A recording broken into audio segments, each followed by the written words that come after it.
Brett McKay here, and welcome to another edition of the Art of Manliness podcast. Plenty of famous explorers and frontiersmen emerged from America's periods of expansion and exploration. And today, the likes of Daniel Boone, Kit Carson, and Davy Crockett remain household names. You're probably not familiar, but should be, with the name of another prominent pioneer, Jedediah Smith. Smith was a hunter, trapper, writer, cartographer, mountain man, and explorer who notched a lot of firsts. He was the first to lead a documented exploration from the Salt Lake frontier to the Colorado River and was part of the first parties of U.S. citizens to cross the Mojave Desert, the Sierra Nevada, and the Great Basin Desert.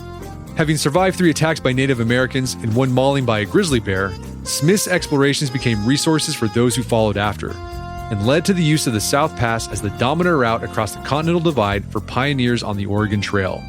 In the new book he co-authored, Throne of Grace, A Mountain Man, An Epic Adventure in the Bloody Conquest of the American West, my guest, Bob Drury, uses the oft-forgotten Smith as a guide to an oft-forgotten period in American history.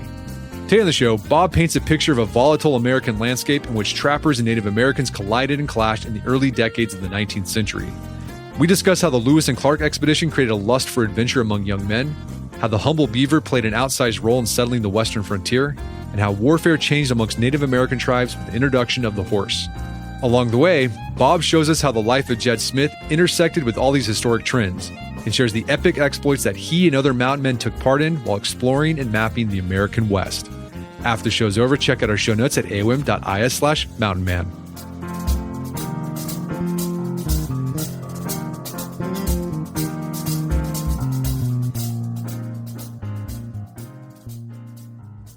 All right, Bob Drury, welcome back to the show. Oh, thank you, Brett. Thank you. It's always a pleasure. So you got a new book out with your co-author, Tom Clavin. I really enjoyed this book. It's called Throne of Grace, A Mountain Man, An Epic Adventure in the Bloody Conquest of the American West. And what I liked about this book is it covers a period of American history that I think gets overlooked by a lot of people. This is the period after the Lewis and Clark expedition, but before the mass migration of Americans into the West, starting in the 1830s, 1840s. And then you tell the story about this period through the life of this guy named Jedediah Smith. And this guy, I didn't know this guy existed. He had an epic life. So let's do some background here before we get into Jedediah Smith and these mountain men. So in 1803, the Louisiana Purchase happens. The U.S. acquires a ton of new land from France, and Thomas Jefferson sends out Lewis and Clark to go check it out. So what was the purpose of that expedition? And then how did that expedition influence American culture afterwards? All right. So you have 1803. With the acquisition in the Louisiana Purchase from Napoleon, we doubled the size, veritably, of the United States. Now, President Thomas Jefferson, what's out there? What beasts are out there? There were all kind of rumors of cyclops and sirens, and it was almost like a Homeric that the monsters that could be out there in the mountains, the Rocky Mountains and beyond. So, of course, Jefferson extracts from Congress money for the Lewis and Clark expedition. That takes 2 years, from 1804 to 1806. They make it to the Pacific. And now they have a vague idea of how big this continent is, or how big the North American continent is. And not only politicians, but businessmen back east, or the germ of a coast-to-coast empire is starting to germinate, if I may repeat myself. How do we make this happen? Now, at the same time, you mentioned in your intro about this is an era that has really not been covered too much. And when my co-author Tom Clavin and I looked into this, we were shocked, as we think most Americans will be, about the violent mechanizations that were going on and the political mechanizations that were going on west of the Mississippi. I mean, the Northwest, the Oregon country, not the Oregon Territory. The Oregon Territory became the state of Oregon. But the Oregon country at the time, which today's states of Washington, Oregon, Idaho, the western sliver of Montana, the top of Utah, Nevada, it was contested territory. We did not have a Canadian border. In fact, we are negotiating in London where the border would be between Canada and the United States. It was the 49th parallel, but that only ran to the Rocky Mountains. So Jefferson and presidents after him, from Madison to Monroe, they were worried that the British were we had thrown them out during the American Revolution. We had repelled them during the War of 1812. And here they were using a private proxy, the Hudson's Bay Company, to kind of filter down from Canada and come in the back door of the North American continent. And businessmen, railroad magnates, politicians were rather up in arms about this because the trappers, the beaver trappers from the Hudson's Bay Company, they were building stockades and forts along the same route that Lewis and Clark had taken to the Pacific. So everyone 3,000 miles away in Washington, D.C. was urging the Westerners, and by Westerners at this point, I mean the newly elected state of Missouri. We've got to get people, trappers, up into those Rocky Mountains and beyond. I mean, everyone knew that it was a Scotsman who coined the phrase, possession is 9/10 of the law. So whoever gets a foot in that back door, so to speak, they're going to have, the cliches are rolling out of me today, but they're going to have a leg up on settling this land, colonizing this land. Of course, what I'm really saying is stealing this land from the Indians. And then not only were there the political conflict between the United States and Great Britain, there was, Mexico was kind of there too, a little bit. And then you also had in this area, speaking of Native Americans, we're going to talk about this here in a bit, the conflict between Native American tribes started going up. And you also started seeing that conflict carry over to white Americans. And you also mentioned after this Lewis and Clark expedition, it really did, it set a fire, particularly under young men, to go out there. They saw these guys, they were celebrities. These guys were rock stars, Lewis and Clark, and they're like, I want to be like this guy. Correct. And so you had all these young men signing up with these trapping companies to go out and be like Lewis and Clark. Well, you hit it on the head because I only mentioned the Northwest Territory. We didn't realize during the research for this book, I mean, you think of the Alamo in 1836 and Texas becomes a republic. The Mexican-American War 10 years later. But as early as the beginning of the 19th century, Americans were already casting covetous glances at the northern Mexican territory, which of course at the time was Texas, New Mexico, Arizona, and the jewel in the crown, California, not to mention large swaths of Nevada and Utah and Colorado. And so you have the Brits to the northwest, you have the Mexicans to the southwest, and in between are these tribes which had over the centuries pretty much delineated their territory, whether it was the Sioux, the Arikara in the Missouri River corridor, whether it was the Pawnee, Cheyenne, Arapaho out on the plains, the Blackfeet and the Gros Ventre and the Shoshone up in the mountains. And these tribes, they warred among themselves to secure this territory. And what most people are, I think, unaware of, and probably because of Hollywood influence, a lot of these tribes that we think of being horseback raiders, the Cheyenne, the Pawnee, they were sedentary tribes. They were farmers who lived in mud wattle houses and tilled the ground until the Great North American Horse Dispersal, when in the 1500s, the late 1500s, the Pueblos rose, overthrew the Spanish overseers who were basically enslaved them and wanted nothing to do with European culture. So they freed all these horses, all these Mustangs, who just started proliferating across the West. And they followed the old trading traces. So the Apache were first to get horses, then the Comanche, then the Kiowa.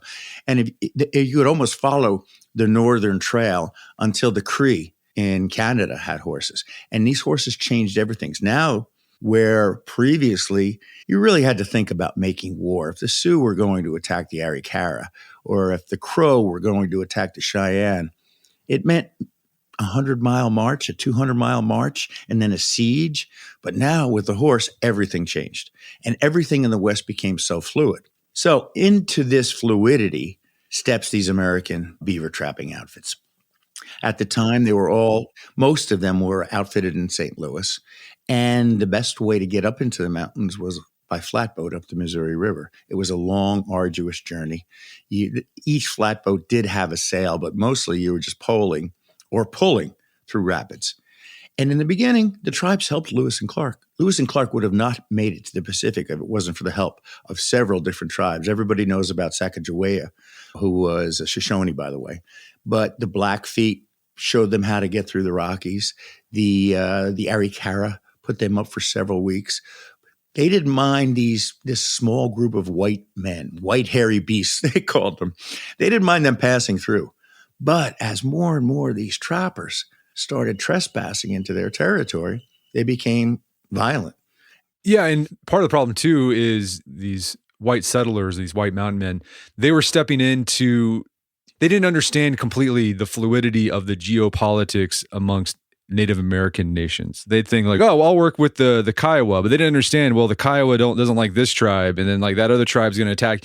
And they stepped in it several times because of that. You trade with the Sioux. The Sioux were bitter enemies with the Arikara. You trade with the Sioux, and then you mentioned Jedediah Smith. His outfit would go up and then attempt to trade with the Arikara, and they say, well, wait a minute, you were just with our mortal enemies. I mean, the Sioux hated the Arikara and the Pawnee.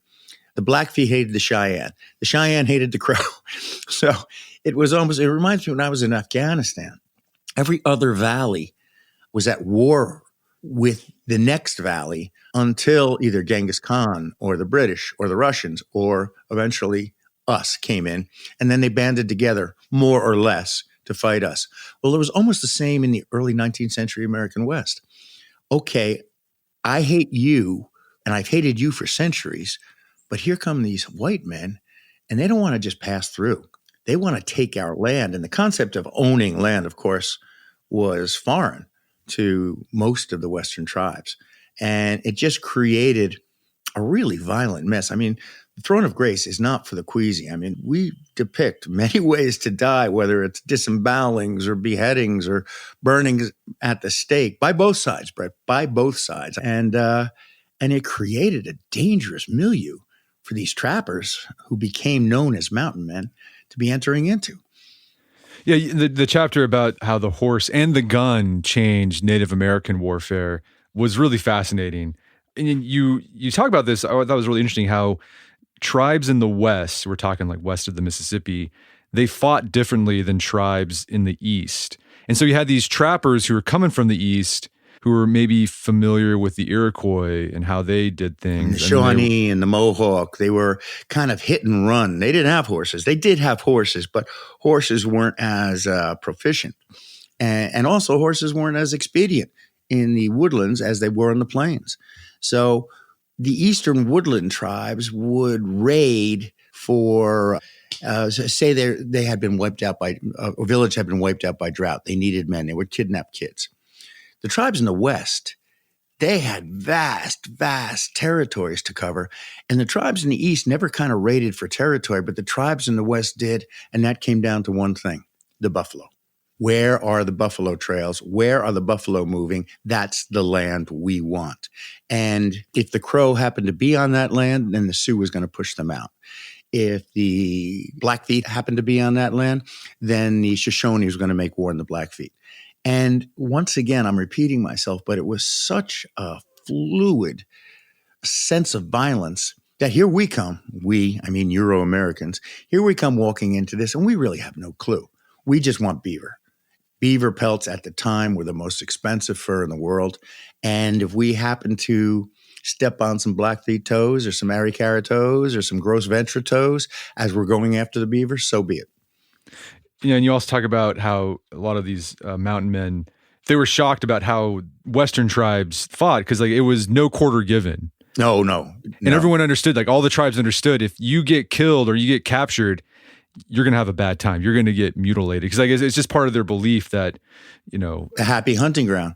Right. They believed most, I don't want to put 100%, but I'd say a good 85 to 90% of the Western plains and mountain tribes believed that you went to the afterlife, the happy hunting ground, in the shape in which you died. So if you wounded or captured and then you killed one of your captives, first you were going to take out his eyes because this afterlife was beautiful.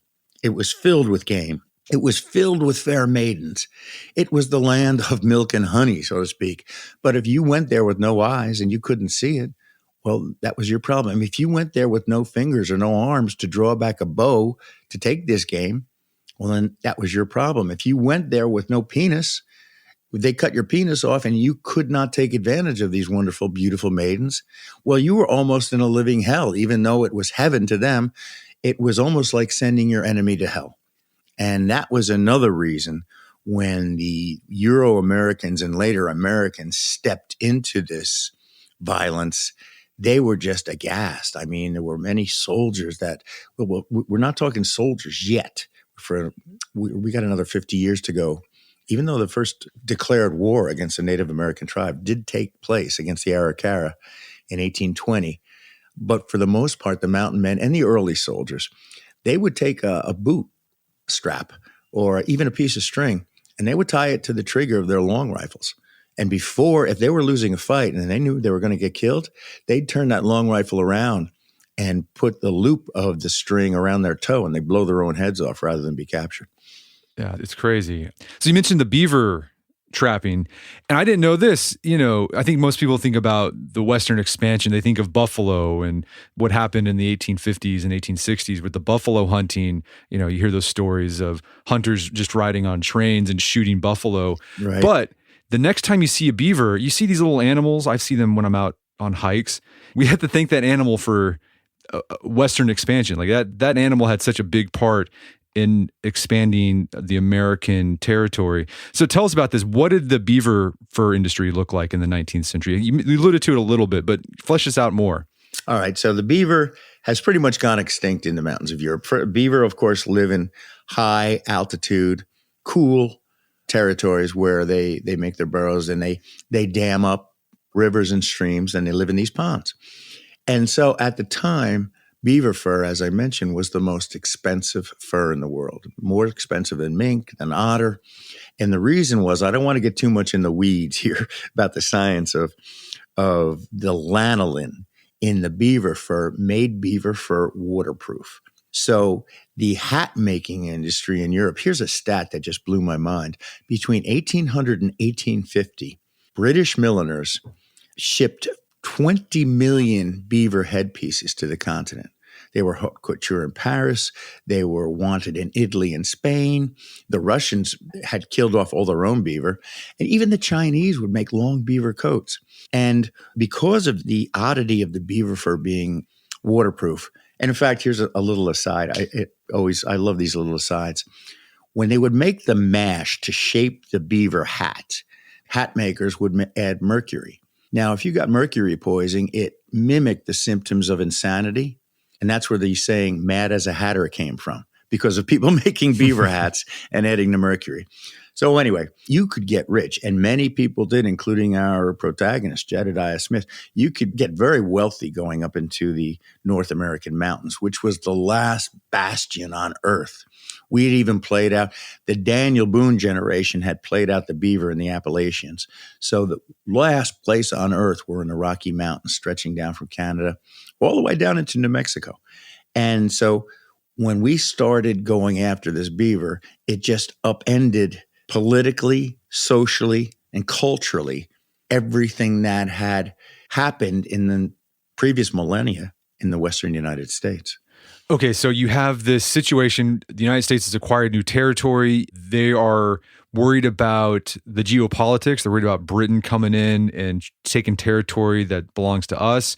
Connected to that is the beaver trapping industry, because Great Britain was basically using the beaver trapping industry as a front, basically, yeah, right. to get in. There was a slow Cold War, Cold War going on in the Northwest. And then it all came out of St. Louis. That's sort of the starting off point for all these things. And you talk about, there was, at the time in the 1820s, start of the 1820s, there was this race. Like, we got to get as much beaver as we can and acquire as much territory over there and claim it. And I think there was like 4 big trading outfits that were in competition, right? Right. 3 of them out of St. Louis and 1 of them overland out of Minnesota.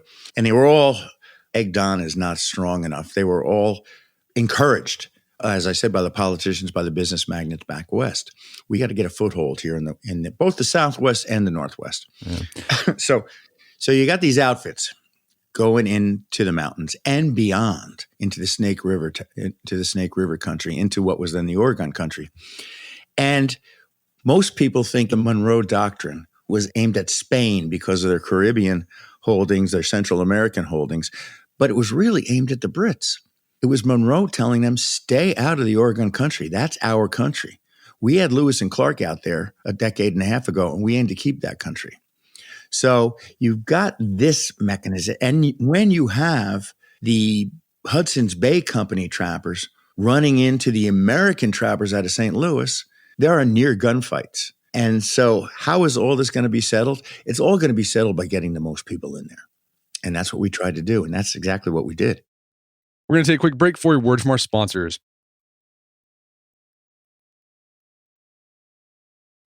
And now back to the show. So Jedediah Smith came of age in this milieu, and this is the protagonist of your story. Tell us about this guy. What was his origins? Where was he born? And then how did he end up becoming a beaver trapper? Well, here's the deal, Britt.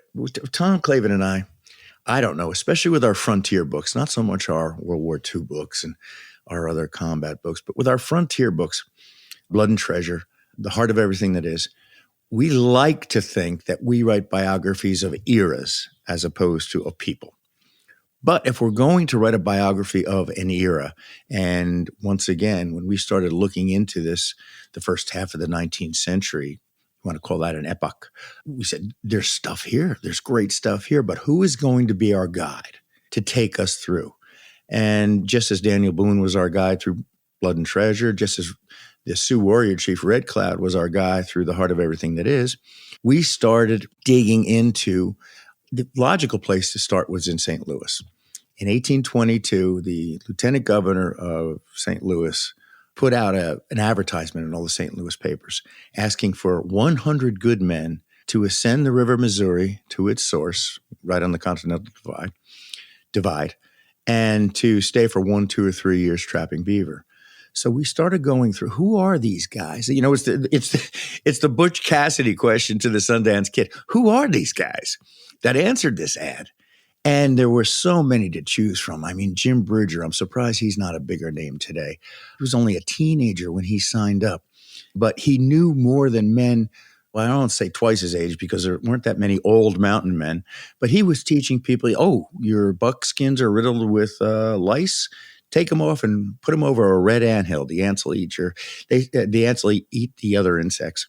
It was said about Bridger that however many bullets he went out with, that's how many buffalo he would come back with.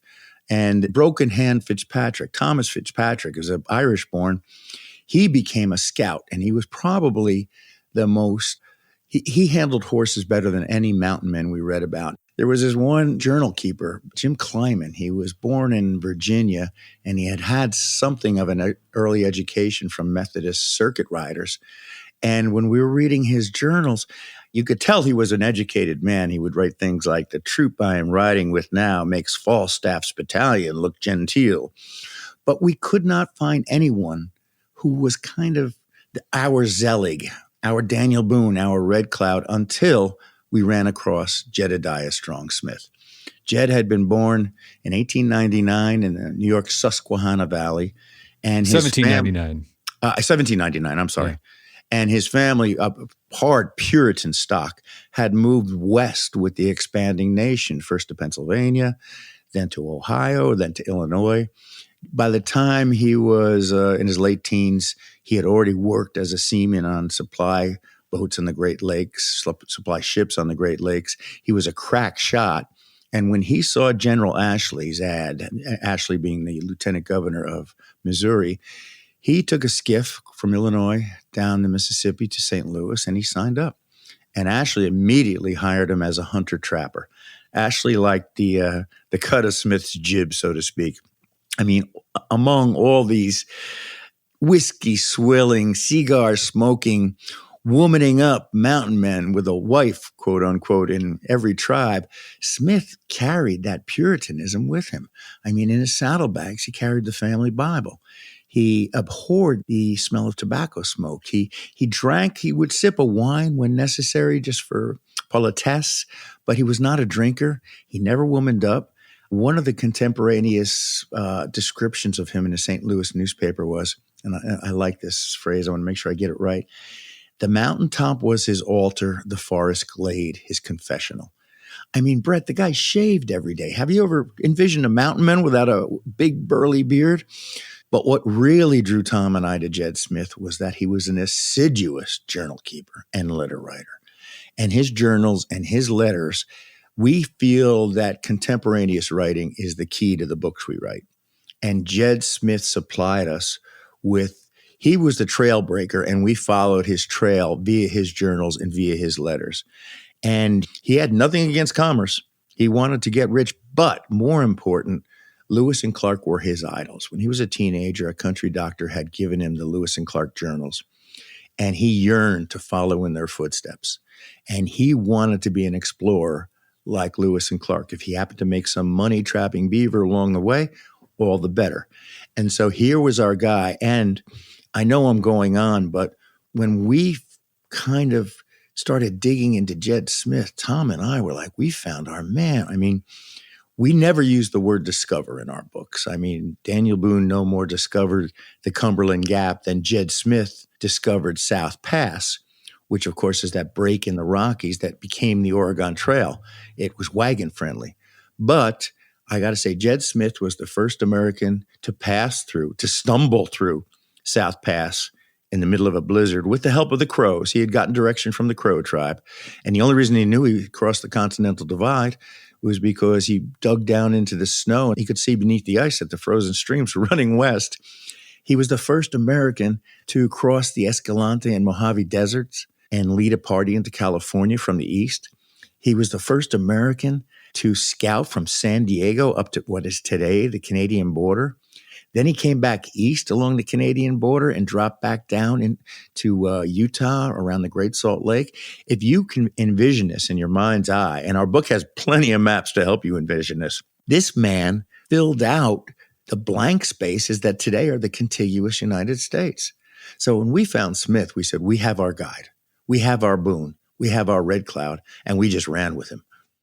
Yeah, and this guy, you mentioned all the stuff that he did, the first that he notched, but you also talk about the things that he encountered along his expeditions on these trapping trips. He had encountered a couple of conflicts with Native Americans. There's that first one with the Arikara tribe. That was the war I mentioned before. That was the first declared war the United States declared on any Indian tribes west of the Mississippi.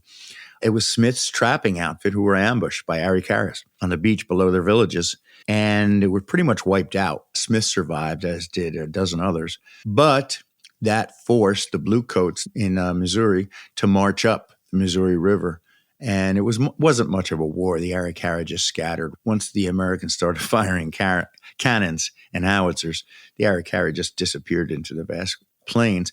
But Smith, he led an expedition, and his outfit was ambushed by Mojave Indians. And he and just a few survived. When he made it into California, he was immediately jailed as an American spy. And when he escaped from the jail near San Diego, made his way back up, and he left his trapping crew on the eastern slope of the Sierra Nevada. Once again, another first. He was the first man to cross the Sierra Nevada in the middle of winter and then cross the great man-killing Great Basin across Utah and Nevada, recruited another party to rescue the men he left behind. When he got there, they made a run for the Oregon country, and on the way, they were ambushed by Umpqua Indians south of the Willamette Valley, and everyone but Smith and two others were wiped out.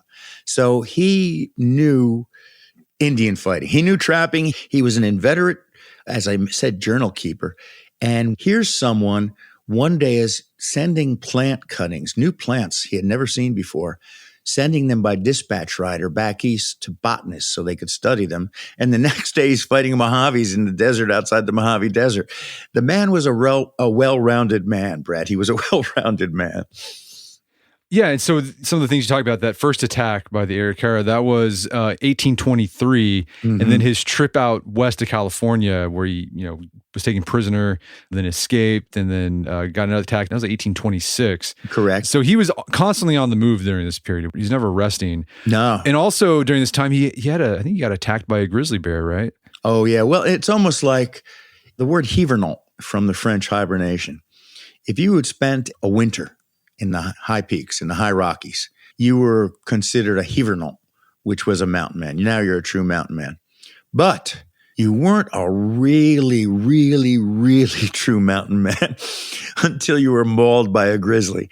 And of course, Jed was mauled by a grizzly as he was passing through the Black Hills. took off the top of his head, and he always wore his hair long after that. Took off his eyebrows, took off part of his ear, but he survived.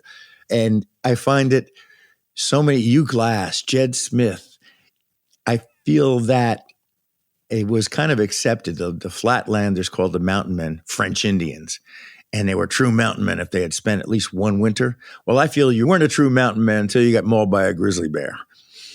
Well, so you mentioned Hugh Glass. This is another guy you talk about, famous mountain man. If you've seen that Leonardo DiCaprio movie, you've heard about this guy. Or the Richard Harris movie before that. Right. For those who aren't familiar with Hugh Glass, tell us about this guy, because it's unbelievable what happened to this guy. Well, to be a true and good mountain man and to live, not many of them lived long lives, but to live, you had to have a little luck. And Hugh Glass was one lucky man. He was moving up to Missouri with one of Smith's outfits. And actually, Smith had broken off to explore the Black Hills. And he was attacked by a silverback. And basically, he was mauled so badly that Andrew Henry, the man who was in charge of the party, paid two men, one of whom was Jim Bridger, stay with him until he dies and bury him. But they were surrounded by hostile Arikara. And Bridger was just a kid, but the older man said, he's dead. We got to get out of here. That's the shortened version of it. And so Hugh Glass wakes up. His gun is gone. His knife is gone. All he's got is his flint in his possible sack. Possible sack was what mountain men carried that because anything you possibly needed was in this sack. And he made his back hundreds and hundreds of miles. He stumbled, walked, crawled, eating dead buffalo calves that wolves had chewed over. He made it back. Then when he made it back, he survived an Indian attack, and he vowed to go back up into the mountains to kill the men who left him for dead. By the time he gets back up into the mountains, he only finds Bridger, and he changes his mind. He goes, you're a kid. I should kill you, but you're a kid. So anyway, now he's trapping again, and Andrew Henry, his foreman, sends him back. I need to get a message to St. Louis, but don't go back down the Missouri River. It's too dangerous. So he goes south, and he's coming back down the Platte, and he's attacked. He and four others are attacked by Pawnee. Two are killed right away. Glass, once again, is left. He escapes. He finds kind of a cave-ish mountain, rocky outcrop that he hides in. But he's still, once again, he's hundreds of miles from what was then called civilization, an army outpost. He makes his way back to the army outpost. He straggles in. And once again, it's like, Hugh Glass, we thought you were dead for the second time, for the third time. And after that, I don't want to give away what happens to Hugh Glass, but after that, he temporarily abandoned beaver trapping to try his hand at trading down in Santa Fe. But he does end up back in the mountains at the end of our book, and he meets, no pun intended, a grisly end. So if you were a Boy Scout, you probably did something. I did this, the Mountain Man Rendezvous. So you'd get together with like a bunch of other Boy Scout troops from a big geographic area. Jamborees. Didn't they call them jamborees out west? Yeah, there was jamborees, but I did, there was like, they called them rendezvous. And it was supposed to mimic the mountain men rendezvous that happened during this period, where you'd go and you'd trade stuff. You'd trade pocket knives and patches and things like that. It was fun. So tell us about this. This was an important part of mountain man culture, and Smith played a big role in that. What was the rendezvous? Well, in the early 1820s, they realized, and by they I mean the trappers and their backers, the money men behind the trappers, they realized they were losing money taking these kill boats up the Missouri River and then down its tributaries, whether it was the Yellowstone or the Powder or the Tongue or the Muscle Shell or up to Judith. There's got to be a better way. And after Jed Smith more or less stumbled through South Pass and sent word back, hey, here's a way through the mountains where we don't need the rivers anymore. Well, this enabled first, it took a while, it took several years before wagons actually came through, but this enabled long pack trains to go overland. So they realized going all the way, hundreds and hundreds of miles from St. Louis through South Pass, and then to pick up these beaver furs and deliver supplies and then come back, we have to have some system to this. Just so Jed Smith and his benefactor and boss, by this time, Jed Smith is partners with General Henry, the lieutenant governor of Missouri. They said, you know what? Why don't we do this every summer? We'll set a place where all the mountain men throughout the West will come in June, and they'll bring in their beaver pelts, plues they were called. They'll bring in their plues, and will sell them their moccasin oils, their new buckskins, their knives, their saws, their ammunition and shot, their new guns, and most of all, their whiskey and rum. And this is how the rendezvous started. It almost started by accident. And of course, I think if you ask most people today what they know about the mountain men, it would be, oh, the rendezvous. So these rendezvous went on for a good 15 years. They kind of petered out in the late 1830s. As sadly for the mountain men, not only had they denuded the Northwest and the mountains of beaver, but the new silk trade with newly opened China, British silk trade. Silk kind of took over as headgear, fashionable headgear from beaver headgear. But for a good 15 years, these mountain men rendezvous, but Brett, I can't imagine you or I how wide would our eyes be if we saw we're standing on a bare plot of land where the rendezvous was supposed to be. Say we're there 2 days early. And here comes men from hundreds of miles all over the West, trickling in, carrying, leading horses with hundreds of pounds of beaver pelts. A, how did they find it? B, where did all the Indians come from? Because the Indians knew it was going on and they came to trade. And C, the gunshots, the games, the drinking, the athletic contests, the shooting contests.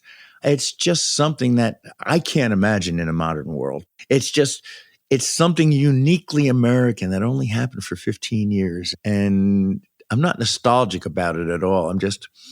I just wondered what would I be like if I were there. So yeah, it was crazy. It was all word of mouth. They didn't have, like, the postal service wasn't really set up. There's no telegraph, there. No smoke signals. No, it was just like, meet you in a year, in the valley, the Aspen Valley, just northwest of the Great Salt Lake. Okay, we'll find you. Yeah. And actually, that Aspen Valley became known as Cache Valley, Cache, because the mountain men would return every once in a while and cache their beaver pelts and then go back out again, waiting for the rendezvous to occur. Yeah, and again, Smith, he helped set this up. He was definitely, so in that advertisement that he answered to, it was Henry, the advertisement said, to enterprising young men, and Smith was an enterprising young man. Yeah. Well, when you think about it, I don't want to paint this guy as a religious prude because he was a leader. All those, the Broken Hand and Jim Bridger and Kleiman, they all gravitated towards Smith because they knew that he had the right stuff for his day. He probably would have been an astronaut in the 1960s. And just think about it. Here's this, he's not a kid. He's 23 years old. He just turned 23 in 1822. He answers Henry's ad.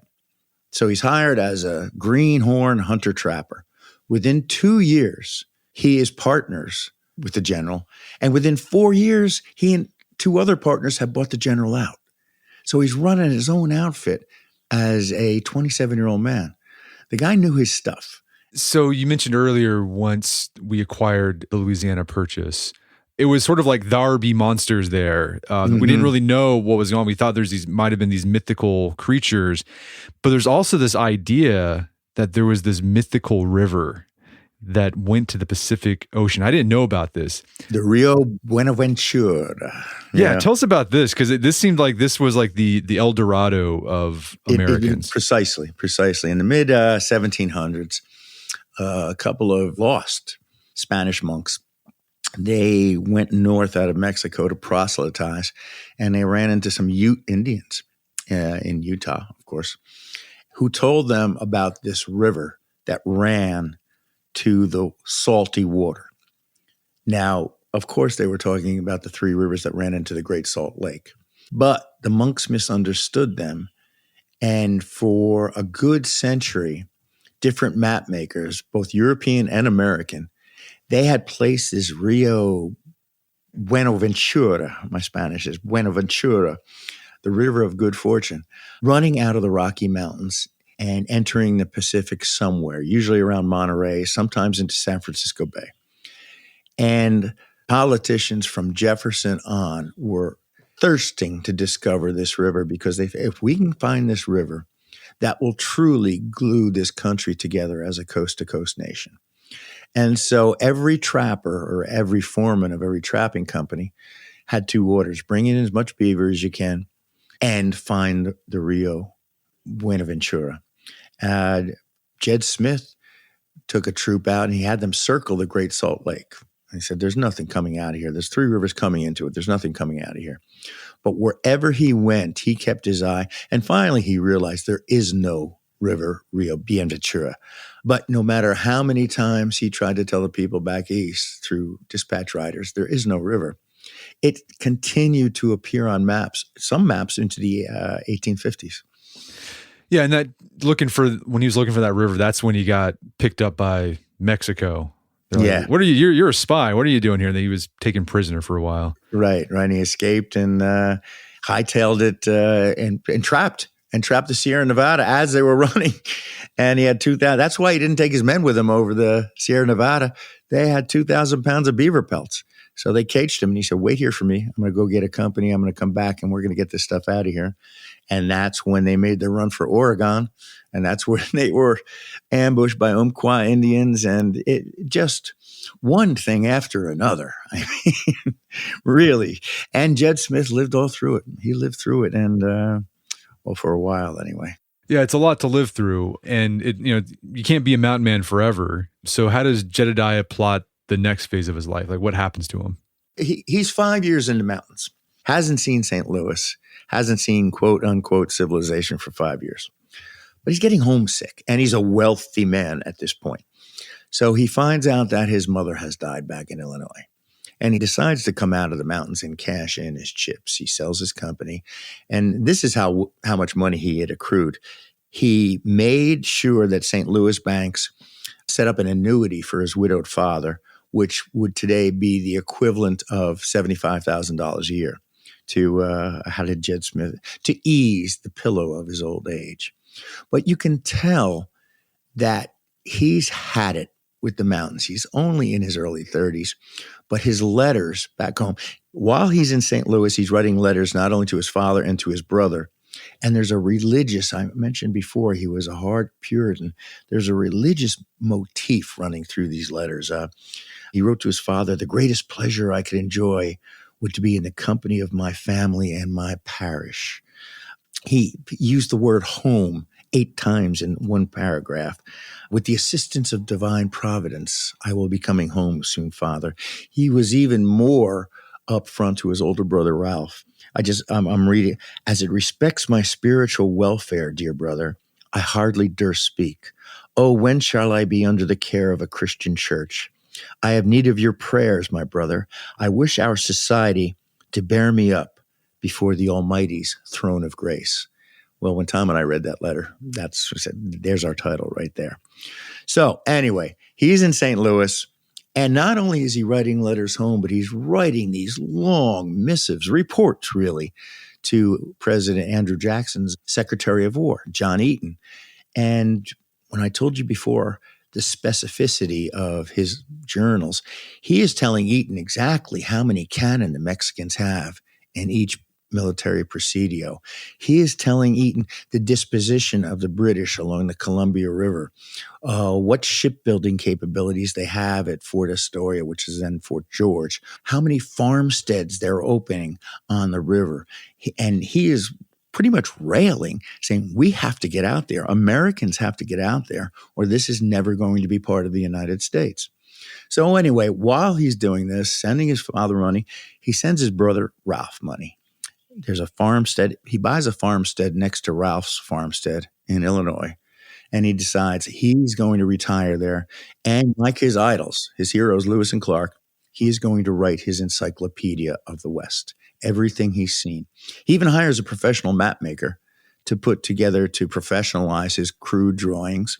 He hires a magazine editor to collate all his journals and his letters and his notes. As he's ready to ship back east, 3 of his younger brothers show up in St. Louis, Ira, Benjamin, and Nelson. They all want to be mountain men. He's aghast. No, you do not want to be mountain men. You don't know what it's like up in those mountains. So Nelson was only 16. So he puts him in a college across the river in Illinois. He figures, Ira and Benjamin, I can't forbid them to go up into the mountains, but let me give them a taste of what the frontier life is like. So he organizes a wagon train full of supplies that they're going to trade in Mexican Santa Fe. They're going to take the Santa Fe Trail. Now, the Santa Fe Trail had been open maybe 8 years before.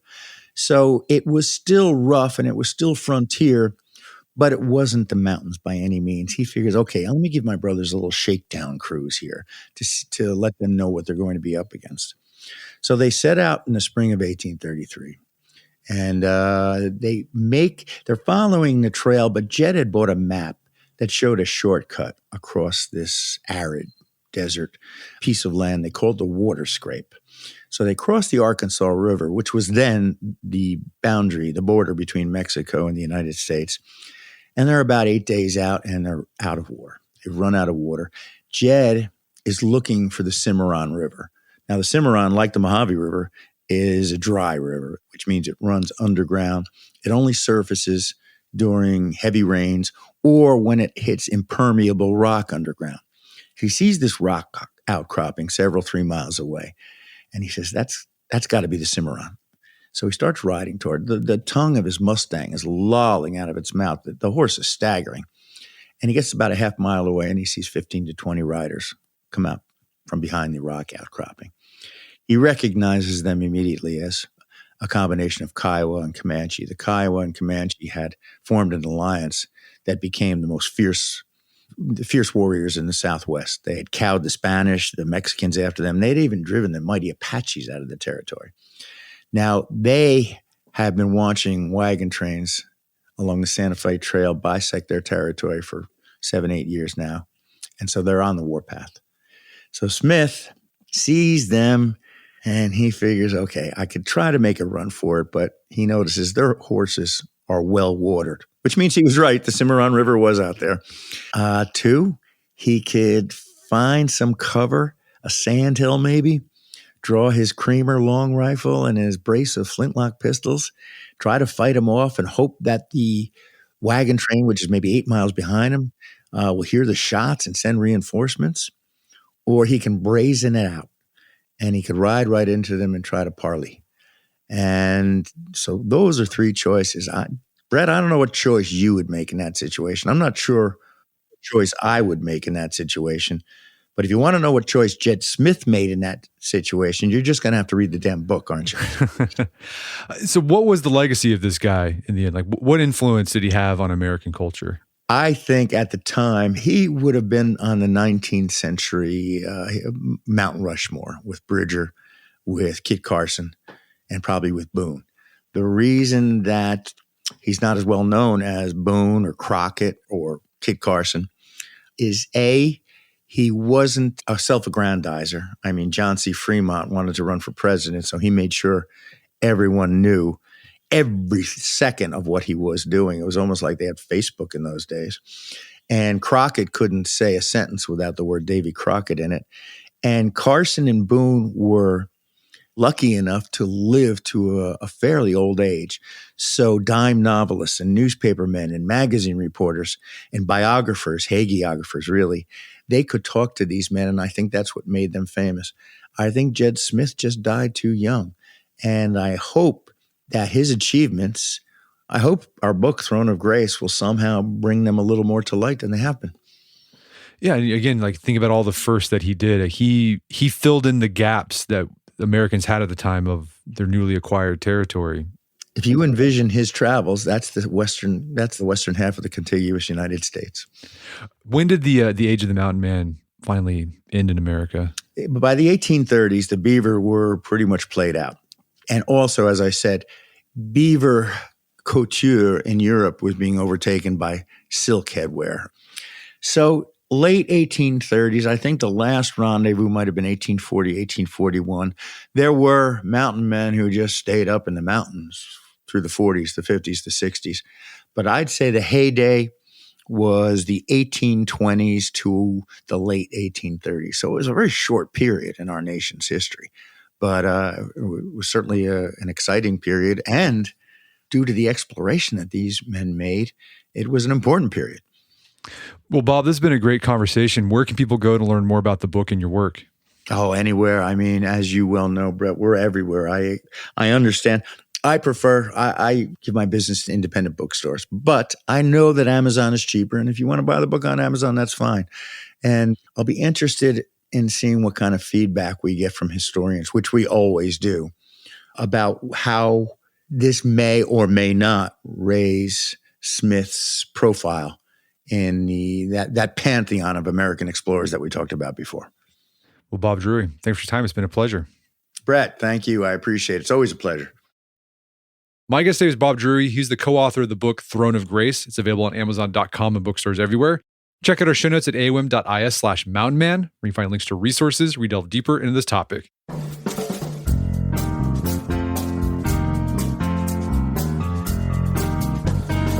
Well, that wraps up another edition of the AOM podcast. Make sure to check out our website at artofmanliness.com, where you find our podcast archives, as well as thousands of articles that we've written over the years about pretty much anything you'd think of.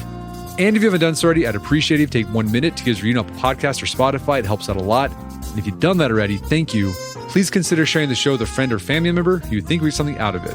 As always, thank you for the continued support. Until next time, it's Brett McKay, reminding you to listen to the AOM podcast, but put what you've heard into action.